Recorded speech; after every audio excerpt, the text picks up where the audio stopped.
My first assignment as a priest was at St. Bede in Williamsburg and campus minister at the College of William and Mary.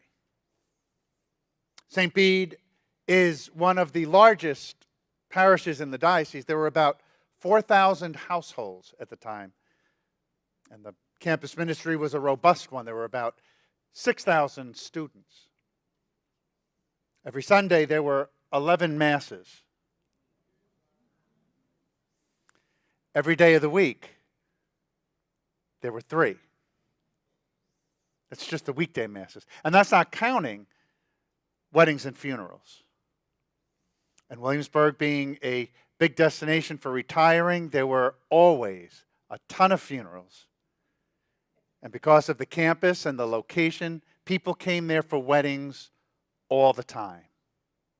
It wasn't uncommon that I would have 3 very different homilies to give on any singular day. As a result, I had one homily for several years. I had one homily for every wedding.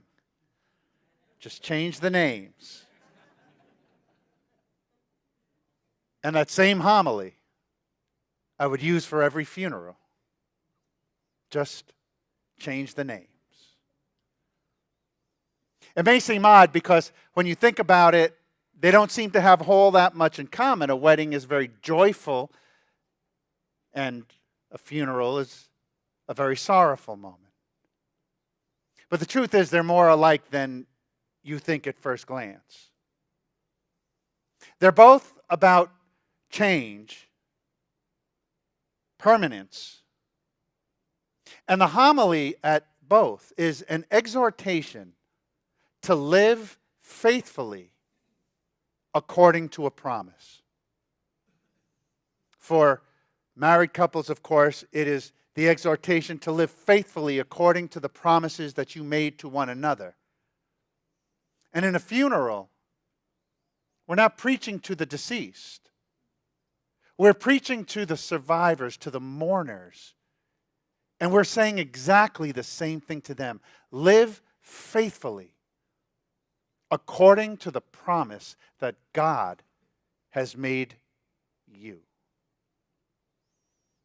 Scripture is often interchangeable between a wedding and a funeral, and even the images are interchangeable. Think about the most popular scripture at a funeral from the Gospel of John. In my Father's house there are many dwelling places. That's why I'm going to go and prepare a place, and I will come back and get you so that where I am, you too may be. We've all heard that at a funeral. That's actually a wedding image. A wedding in the time of Jesus had 2 components. The first was the actual legal part where they were married, Joseph and Mary. Betrothed doesn't mean engaged. It means that legal relationship is complete. So Mary and Joseph were married, they just weren't living together yet, because after a wedding, the groom would have to go and build a house for the bride, and he couldn't come back and get her until her father inspected the house. And if the house did not come up to his expectations, then you were not coming for his daughter. So there was sometimes a great delay between the actual marriage and the bride and the groom living together. That's why Joseph's first instinct was to divorce Mary quietly. When Jesus told his disciples, I'm going to prepare a place for you, it was the image of a marriage. And he said that just before he died. He knew that he was going up to the cross, and he had this long discourse, the Last Supper discourse. And the most popular scripture in weddings, gospel anyway, comes from that exact same discourse. I give you a new commandment. Love one another. We read that at weddings. But it's Jesus' farewell. It's all about death. Even in Revelation, and we hear this reading in a lot of funerals. I, John, saw a new heaven and a new earth. The old one had passed away. And here comes a new Jerusalem adorned like a bride, ready to meet her spouse. The image of wedding is a popular image in funerals because it's the exhortation to the mourners, to those who are sad, to those who might feel like they have no hope, to say, stay faithful. God has made promises to you. God has promised you that He will not leave you. Stay and live faithful to the promise that God has made you. John says in the book of Revelation, in the reading that we had today, that in the new heaven and the new earth, the sea was no more. The sea, for John and for that area, was representative of everything that was chaotic, everything over which you had no control. And you can imagine in a community that made their living on the sea, they were all fishermen, it is a chaotic life. You never know when a storm is going to come. It can destroy you. It can feed you. You just never know. You live at the mercy of the sea. So when John says that the sea was no more, John is telling his people who is now experiencing incredible persecutions. He's telling a people who came into the church with joy, with enthusiasm and hope, and who are now watching people they love being pulled from their home and crucified. He's talking to them and he is saying, that is not going to be forever. Hang in there. Stay true to the promise because God has promised you that He will be your God forever. And He will be with you forever.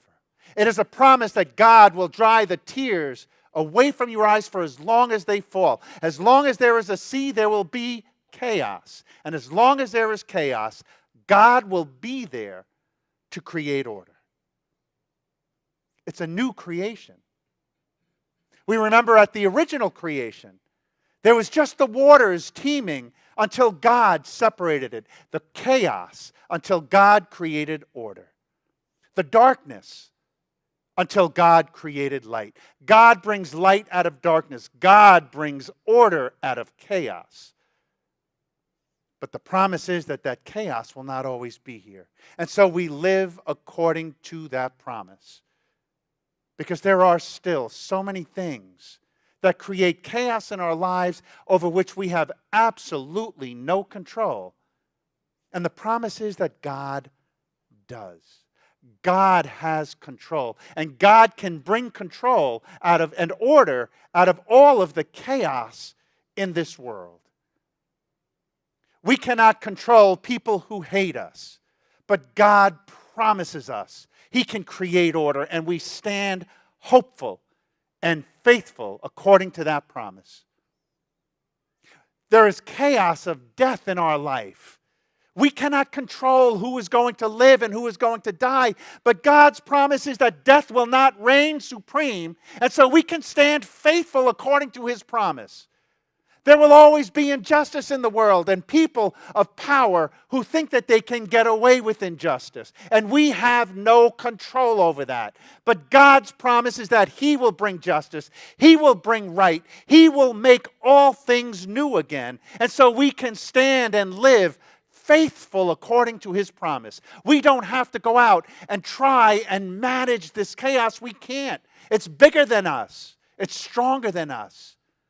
But it is not bigger or stronger than God, and God has promised us. As long as there is a sea, as long as there is chaos, as long as there are elements in this world that threaten you, that harm you, that make you afraid, as long as that exists, I will be there to dry your tears. I will be there to comfort you. I will be there to lift you up. I will be there to heal you as long as that exists. And my promise is that it will not always exist.